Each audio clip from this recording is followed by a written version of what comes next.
Tríade sociológica. A sociologia, apesar de uma ciência muito recente, apresenta grande influência na vida cotidiana, assim como em outras áreas do conhecimento. Seu surgimento se dá no século XIX, juntamente com três grandes pensadores, Karl Marx, Emile Durkheim e Max Weber, que por sua vez são seus fundadores. Vejamos detalhes de cada um a seguir. Karl Marx. É necessário mudar o mundo.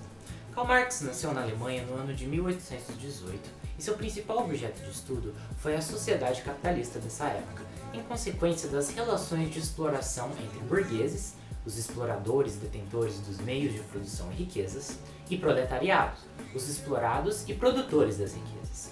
Vejamos duas principais características presentes em sua filosofia. Relações sociais de produção e o materialismo marxista. Marx ele acreditava que o homem transformava a natureza por meio de seus trabalhos, e assim eles se relacionavam. Portanto, ele definiu que o trabalho era a razão, era a essência da existência humana. Radicalismo e suas revoluções sociais. Marx não tinha preocupação somente com a análise, mas com uma ação militante de organização e luta. Os filósofos se limitam a interpretar o mundo de diversas maneiras. O que importa é transformá-lo. A partir disto, e vendo os proletários como uma parte explorada da sociedade, ele propôs a ideia de consciência de classe, que, combinada com as revoluções sociais, buscavam e reivindicavam seus direitos e suas injustiças. Ele argumentou ainda, ele usou como argumento, as revoluções burguesas que aconteciam antes mesmo da Revolução Industrial. Então, por que não havia uma revolução proletária? Emile Durkheim. A sociedade está na cabeça de cada pessoa. É considerado pai da sociologia por aplicar estes conceitos nas universidades francesas. Durkheim ele tentava explicar a sociedade capitalista, seus meios de produção, suas classes sociais. Mas, diferentemente de Marx, ele tinha um lado mais conservador, mais positivista de aplicar esses conceitos. Veremos como. O conservadorismo e positivismo durkheimiano. Vamos fazer uma breve analogia. Suponha que a sociedade capitalista do século XIX seja uma casa.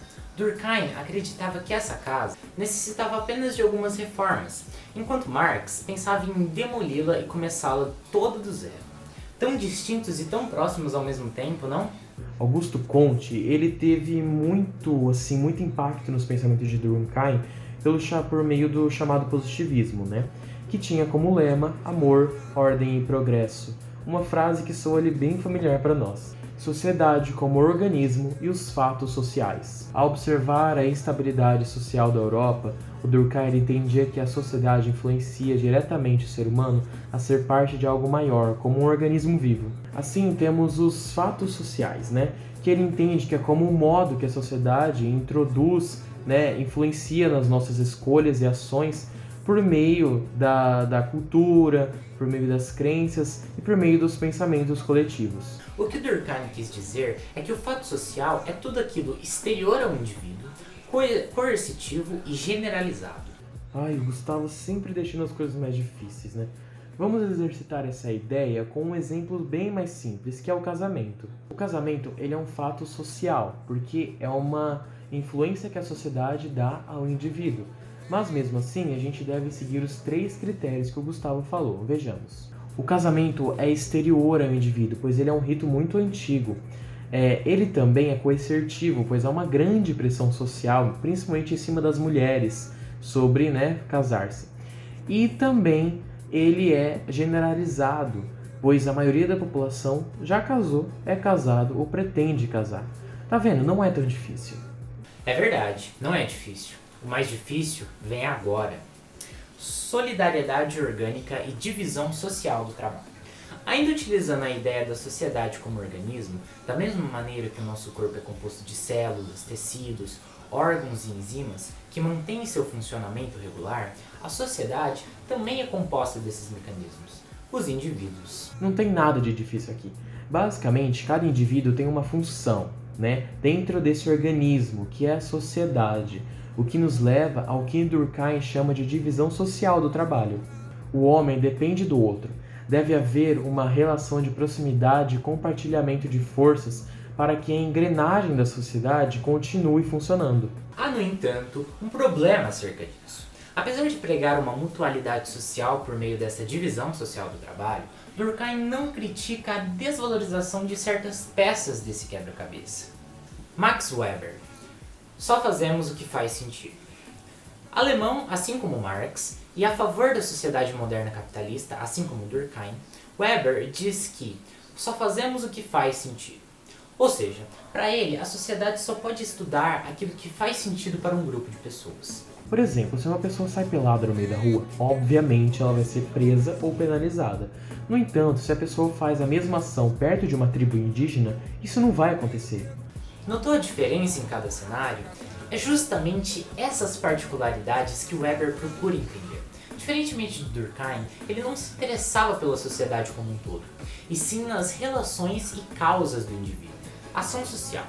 Dessa maneira, estipulou que todas as ações individuais se baseiam em 4 propósitos: o tradicional, o afetivo, o racional com relação a valores e o racional com relação a fins. Veremos um rápido exemplo que vocês com certeza vão entender.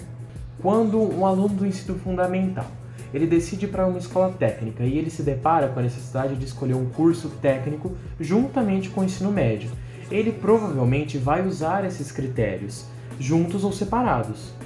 Tradicional. Existe uma tradição em fazer determinado curso. É comum que as pessoas da idade dele escolham esse curso por diversos motivos que não interessam nessa análise. Afetivo, que mexe com o emocional, ou porque a pessoa sonhava desde pequeno em fazer tal área e agora vai realizar, ou simplesmente por aquele curso ser mais legal que os demais. Racional de valores. Existe uma intenção em conseguir status. Dizer para os amigos e familiares que faz tal curso, ou talvez esse curso tem uma melhor situação financeira futuramente. O famoso médico por amor. Racional de fins. Aqui há uma necessidade, uma obrigatoriedade em fazer tal curso, sejam elas quaisquer. Tipo ideal de Weber. Weber dizia ainda que todas essas coisas que a gente acabou de falar não passavam de ideias, de modelos do que realmente representava a sociedade. E para ele, portanto, para estudar essa área, a gente deveria usar elementos e fatos confiáveis e só assim tirar uma conclusão. É como um método científico criado por ele para estudar e explicar a sociologia. Foi com esse método, inclusive, que Weber, em seu livro A Ética Protestante e o Espírito Capitalista, explicou o surgimento do capitalismo. Ufa! Esses caras são da pesada. Bom, por hoje é só. Valeu!